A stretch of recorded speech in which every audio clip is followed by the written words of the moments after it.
Baik, sahabat si Pintar 6, Assalamualaikum warahmatullahi wabarakatuh. Waalaikumsalam warahmatullahi wabarakatuh. Selamat sore Bapak. Sore Bu Jihan. Terima kasih telah hadir di tempat yang sederhana ini di podcast si Pintar 6. Iya. Dan Bapak boleh izinkan saya untuk mempersilakan Bapak untuk memperkenalkan diri. Baik, terima kasih Mbak Jihan yang sudah memberikan kesempatan begitu besar untuk saya hadir di podcast ini. Saya akan memperkenalkan diri. Ya, nama saya Rohmadi. Tugas hari-hari saya sebagai guru di SMP Negeri 46 Batam.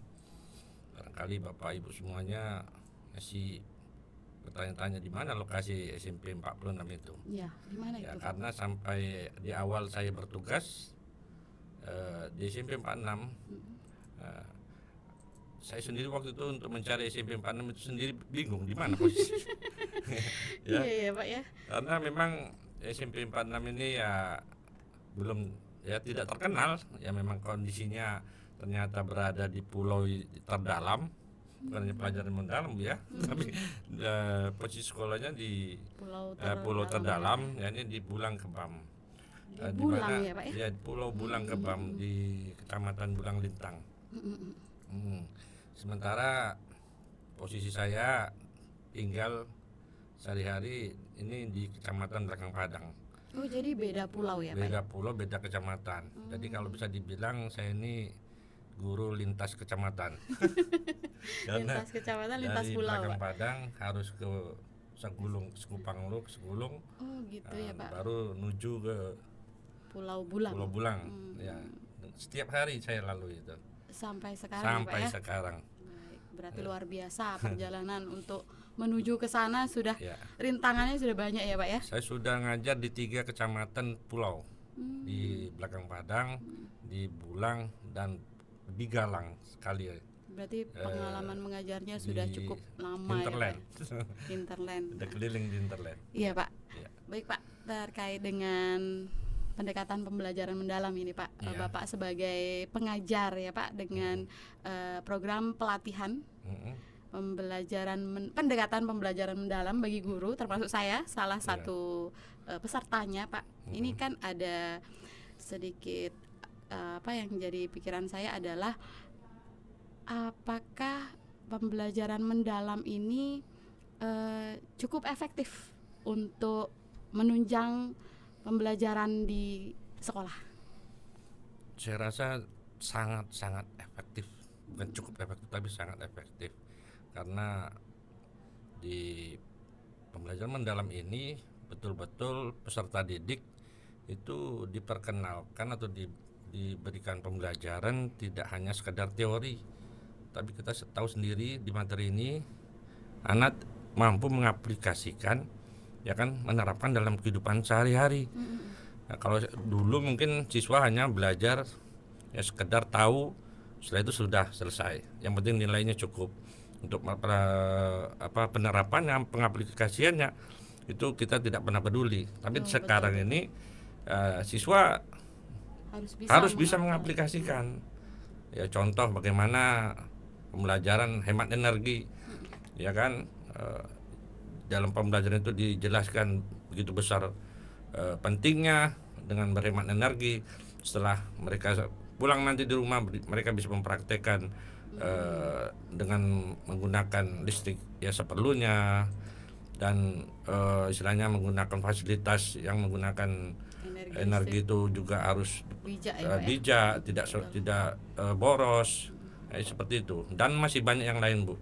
Jadi harapannya pendekatan pembelajaran mendalam ini siswa bisa mengaplikasikan ilmunya dalam kehidupan sehari-hari ya Pak? Iya, sangat karena disitulah pentingnya pembelajaran mendalam itu, siswa mampu mengaplikasikannya dan dia bisa menerapkannya dalam kehidupan sehari-hari. Tidak hanya belajar sekedar tahu tapi tidak mampu untuk mengaplikasikannya, itu di situ. Betul. Berarti itulah maksud dari perubahan taksonomi itu tadi ya Pak ya, dalam pembelajaran mendalam kita menggunakan taksonomi Solo ya Pak, betul ya, ada 5. Dan di sana kalau tidak salah saya di tahap terakhir itu memang siswa dituntut untuk mengaplikasikan, betul ya Pak ya? Ya sangat dianjurkan, sangat diharuskan di situ.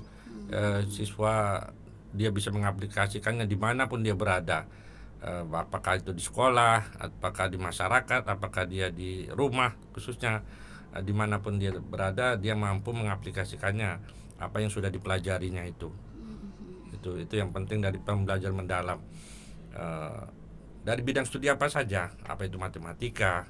Ya kalau kita kembali ke pembelajaran yang sudah kita lakukan di pelatihan, kan sudah dijelaskan bagaimana guru matematika berkolaborasi dengan tukang dalam mengukur sebuah bangunan, ya kan. Jadi tidak hanya guru menjelaskan ini ukuran bangunan ini seperti ini, luas panjang, tapi di situ ada kolaborasi, ada kemitraan yang dibangun dengan orang yang memang pakar di bidangnya. Begitu, Bu. Jadi ada sedikit tambahan kemitraan itu tadi ya Pak. Iya, kita melibatkan pihak lain untuk menambah pengetahuan siswa ya Pak ya, betul ya? Iya, untuk tidak hanya menambah tapi memperkaya, Bu. Memperkaya. Baik. Jadi itu kalau misalkan kemitraan itu sendiri Pak, kalau saya pribadi Pak masih menjadi keraguan Pak. Karena persiapannya sendiri membutuhkan perencanaan yang matang, betul Pak? Betul. Ya, karena kan kita melibatkan orang lain, mungkin yang profesinya juga berbeda dengan kita, tentu harus atur waktunya, apakah beliau waktunya sesuai dengan pembelajaran kita atau bagaimana. Jadi kalau saya masih ragu-ragu Pak menerapkannya. Nah ini satu lagi Pak pertanyaan terkait lokasi Bapak bertugas, ini kan di Pulau Bulang nih Pak. Bagaimana kondisi sekolah di sana? Apakah kondusif untuk mengaplikasikan pendekatan pembelajaran mendalam ini? Baik, saya jawab dulu yang tadi masalah kemitraan, Bu ya. Jadi kemitraan ini kan perlu dilakukan kerjasama antara pihak sekolah dengan kemitraan yang akan dibangun. Kalau kita lihat yang sekarang ini kan kita baru mulai nih Bu ya. Mungkin kan persiapan kita belum maksimal. Betul. Ya nanti mungkin ke depan, tahun ajaran baru ke depan, nah kita baru mengadakan kerjasama dengan kemitraan yang mau dibangun. Apakah contoh seorang guru agama harus bermitra dengan mana, masjid atau badan amil zakat atau dengan pendakwah yang sudah kondang. Nah di situ, dan umpamanya guru matematika nanti bisa melakukan bermitra dengan dengan perusahaan atau sebuah instansi. Nah, itu kan ini peluang yang sangat besar ke depan, istilahnya peluang yang waktu yang sangat panjang Bu ya, untuk melakukan kemitraan ini. Semoga ke depan, apalagi SMP 6 ini kan udah kategori sekolah is the best lah. Kemitraannya kalau bisa yang lebih bagus ya kan gitu.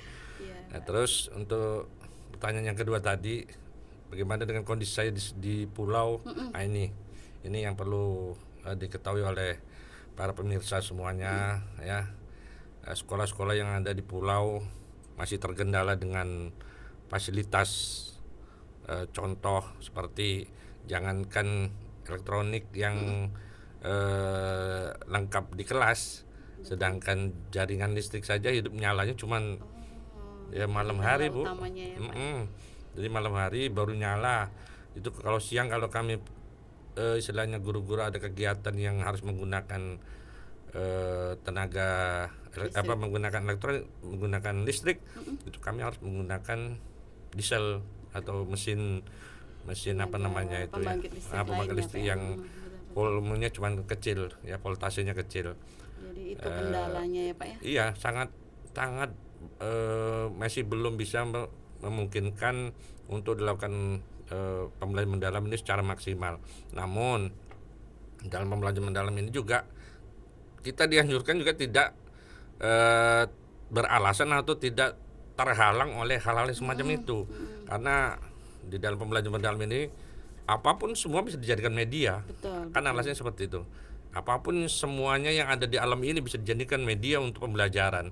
Jangan terpaku dengan walaupun itu teorinya, dalam prakteknya ya kan, kita butuh sangat butuh fasilitas yang digital itu ya, betul Pak ya? Itu maksud saya itu. Ya Bu ya, itu saja mungkin. Berarti lebih mungkin bisa jadi tantangan tersendiri ya Pak untuk menerapkan pendekatan pembelajaran mendalam itu. Betul Bu. Baik Pak, terima kasih. Mungkin ada statement akhir Pak, kesimpulan untuk pemirsa terkait pendekatan pembelajaran mendalam. Ya tentunya untuk melakukan perubahan di sekolah-sekolah, baik di kota mau apalagi terlebih di daerah terpencil seperti di Interland khususnya di Kota Batam, ya untuk menerapkan pembelajaran mendalam ini ya butuh waktu yang tidak sebentar. Terus keseriusan setiap guru untuk berusaha meningkatkan pendidikan di sekolahnya masing-masing, walaupun dengan keterbatasan fasilitas sekolah yang ada. Jadi kerjasama dari pihak sekolah, kolaborasi itu ya yang penting dari pihak sekolah, orang tua, masyarakat untuk tetap bagaimana pendidikan di sekolah itu bisa maju dan lebih baik ke depannya. Ini tidak terlepas ya usaha dari semua majelis guru dan kepala sekolah yang sangat aktif dalam menyelesaikan permasalahan itu. Ini tuh. Betul. Jadi peran serta seluruh elemen itu penting ya Pak ya, biar apapun hambatannya itu menjadi tantangan bukan rintangan gitu kan Pak intinya. Terakhir juga ada tentunya perhatian dari instansi pemerintah, Dinas Pendidikan dan pemerintah Kota Batam tentunya untuk memperhatikan sekolah-sekolah yang masih membutuhkan fasilitas khususnya di Interland. Ini menjadi perhatian serius untuk bisa mendapatkan fasilitas tersebut dalam memenuhi pembelajaran mendalam ini. Terutama akses listrik ya Pak ya? Akses listrik dengan internet sudah bisa ya kira-kira? Internet bisa, tapi itu tergantung dari terbatas ya Pak ya? Terbatas. Kalau sinyal mati sana tower paham Pak. Iya. Paham. Baik Pak, terima kasih atas bincang-bincangnya kali ini. Semuanya sangat menambah wawasan juga pengalaman saya sendiri dan juga pemirsa di rumah. Harapan saya Bapak dapat hadir kembali di podcast ini dan terima kasih jangan jadi trauma ya Pak datang ke sini karena saya sangat senang malah kalau ada hal-hal yang perlu disampaikan ke media yang perlu pemerintah itu tahu. Dan masyarakat luas tahu informasi-informasi terbaru tentang pendidikan di Kota Batam. Terima kasih Pak, sekali lagi terima kasih saya ucapkan, mohon maaf atas segala kesalahan dan baik pemirsa Si Pintar 6, sampai jumpa di podcast selanjutnya dan nantikan terus podcast Si Pintar 6. Terima kasih Pak. Terima kasih.